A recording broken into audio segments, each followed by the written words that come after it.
जंगल की गहराइयों में एक विशाल वट वृक्ष के नीचे जानवरों की एक सभा हुई। इस सभा का कारण था मानवों द्वारा जंगल में बढ़ती दखलंदाजी। पेड़ों की कटाई, शिकार और शोर ने जानवरों का जीवन मुश्किल कर दिया था। सभा की अध्यक्षता की शेर राजा वीर सिंह ने। उसके बगल में बैठे थे हाथी भोलाराम, लोमड़ी चतुरचिंतन, हिरनी कोमल और बंदर टिट्टू। हिरनी बोली, मेरे बच्चे अब खुले में नहीं खेल पाते। पेड़ों की जगह अब इंसानों की मशीनें आ गई हैं। भोलाराम ने चिंतित स्वर में कहा, तालाब सूखते जा रहे हैं, इंसान पानी के रास्ते रोक रहे हैं। बंदर टिट्टू चीखा, कल मैंने इंसानों को झूले वाले पेड़ को काटते देखा, मेरा घर उजड़ गया। शेर गंभीर था। वो जानता था अगर अभी कुछ नहीं किया गया तो उनका जंगल बचेगा नहीं। चतुरचिंतन ने कहा, हमें हिंसा नहीं, चालाकी से काम लेना होगा। इंसानों को बताना होगा कि जंगल का नाश उनका भी नाश है। सबने पूछा, कैसे? लोमड़ी मुस्कुराई, हम मिलकर एक नाटक करेंगे इंसानों के सामने। सब हैरान थे। नाटक? हाँ, वो बोली, ऐसा दृश्य दिखाएंगे कि इंसानों को समझ में आए कि अगर हम नहीं रहे तो वे भी नहीं रह पाएंगे। बंदरों ने मंच तैयार किया, हिरणों ने घास से पर्दे बनाए, तोतों ने संवाद याद किए, लोमड़ी ने सबको अभिनय सिखाया। नाटक का नाम रखा गया, अगर जंगल ना रहे तो क्या हो। एक दिन जब जंगल के पास से एक स्कूली पिकनिक गुजरी, जानवरों ने मौके का फायदा उठाया। छोटे बच्चों और उनके शिक्षकों के सामने नाटक शुरू हुआ। पहला दृश्य, सूखा जंगल, कोई जानवर नहीं, पेड़ कटे हुए, बंदर बना इंसान परेशान, बीमार, भूखा। दूसरा दृश्य, बाढ़ और गर्मी, जानवरों ने दिखाया कि पेड़ न होने से बाढ़ और गर्मी कैसे बढ़ती है। तीसरा दृश्य, एक बच्चा इंसान बना जो रो रहा था, मुझे चिड़िया नहीं दिखती, मैं जंगल की कहानियां कैसे सुनूं। बच्चों की आंखों में आंसू थे। शिक्षक बोले, हमें बच्चों को सिखाना होगा जंगल बचाने की अहमियत। अगले दिन स्कूल में एक अभियान शुरू हुआ, सेव द जंगल। बच्चों ने घर जाकर अपने माता पिता को बताया कि कैसे जानवर भी जिंदा रहना चाहते हैं। कुछ दिनों में आसपास के गांवों में शिकार पर रोक लग गई।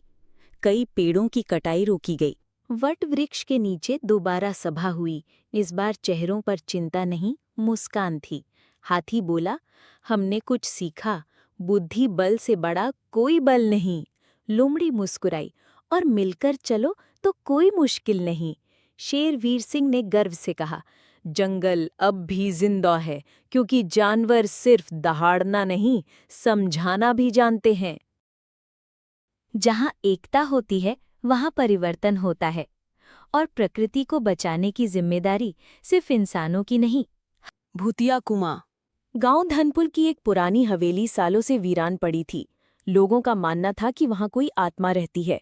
उस हवेली के पीछे एक पुराना कुआं था, जिसे लोग शापित कुआं कहते थे। आरव एक शहर से आया युवक गांव में छुट्टियां बिताने आया था। उसे भूत प्रेत में यकीन नहीं था।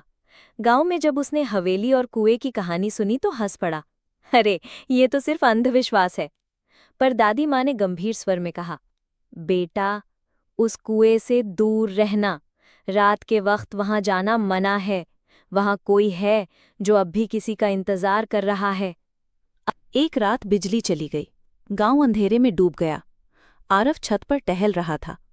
दूर से उसे किसी लड़की के रोने की आवाज आई। आवाज कुएं की दिशा से थी।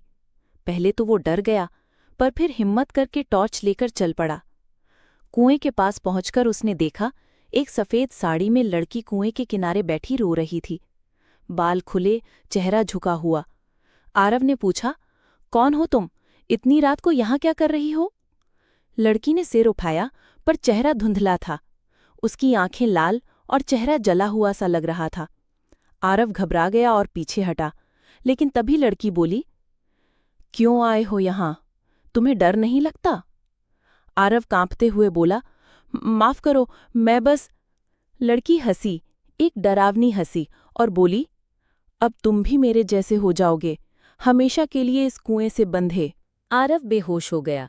सुबह गांव वालों ने उसे कुएं के पास बेहोश पाया। उसने जो कहानी बताई, सब सन्न रह गए। गांव के बुजुर्ग ने बताया, वो लड़की रूपा थी। 20 साल पहले उसकी शादी तय हुई थी, लेकिन लड़के वालों ने दहेज के लिए शादी से इनकार कर दिया। अपमान और दर्द से टूटकर रूपा ने इसी कुएं में कूदकर जान दे दी। तब से उसकी आत्मा यहाँ भटकती है और हर उस इंसान को बुलाती है जो अकेले में आता है। आरव शहर तो लौट गया, पर तब से बदला बदला रहने लगा। कभी कभी रात को नींद में उठकर बड़बड़ाता, रूपा मैं आ रहा हूँ कुएं के पास। कई बार उसे दरवाजे के बाहर किसी लड़की की परछाई दिखती। डॉक्टरों ने कहा ट्रॉमा है, लेकिन आरव जानता था वो वापस बुला रही है। और एक दिन आरव गायब हो गया। उसके घर के कमरे में बस एक गीला दुपट्टा पड़ा था, जैसे किसी ने पानी से भीगे कपड़े से उसे छुआ हो। गांव वाले कहते हैं अब कुएं के पास 2 परछाइयां दिखाई देती हैं, एक रूपा की और दूसरी आरव की। एक सर्प और चिड़िया की दोस्ती। नीलगिरी के घने जंगल में एक विशाल पीपल का पेड़ था। उस पेड़ की सबसे ऊंची डाल पर एक पंछी रहता था, तेज उड़ान वाला पर शांत स्वभाव का। उसका नाम था पीयू। पीयू रंग बिरंगा, चतुर और बहुत ही दयालु था। उसके पंखों की चमक दूर से दिखाई देती। उसी पेड़ की जड़ में एक सांप रहता था, लंबा, काला और रहस्यमय। उसका नाम था काल सर्प। जंगल में सब उससे डरते थे, लेकिन पीयू ने कभी उसे डरना नहीं सीखा। वो जानता था कि हर जहर हमेशा बुरा नहीं होता। एक गर्म दोपहर जब सूरज आग बरसा रहा था, पीयू पानी की तलाश में नीचे उतरा। जैसे ही वो पेड़ की जड़ के पास पहुंचा, झाड़ियों में से आवाज आई, रुको। पीयू चौंका पर शांत स्वर में बोला, मैं सिर्फ पानी पीने आया हूँ। झाड़ी से काले स्केल्ड शरीर की झलक दिखाई दी। सांप फुफकारते हुए बाहर निकला, पानी सबका है, लेकिन ऊपर रहने वाले नीचे नहीं उतरते क्यों? पीयू मुस्कुराया और बोला, ऊपर से नीचे देखना आसान है, लेकिन जब नीचे उतरते हैं तो असली जीवन दिखता है।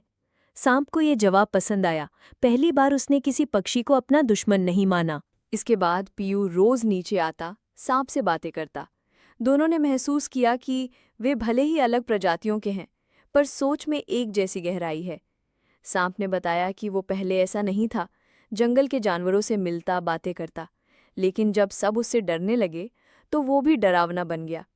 पीयू बोला, कभी कभी लोग हमें वैसा बना देते हैं जैसा हम नहीं हैं।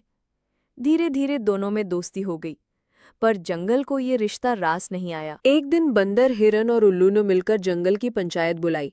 एक पंछी और एक जहरीला सांप साथ कैसे रह सकते हैं? वे बोले। हाथी प्रमुख ने कहा, ये रिश्ता गलत है, सांप किसी दिन इसे खा जाएगा। पीयू ने कहा, मैं उड़ सकता हूँ, पर उसे छोड़ना नहीं चाहता। उसने मुझे इंसानों से ज्यादा समझा है। काल सर्प ने पहली बार सबके सामने सिर झुकाया।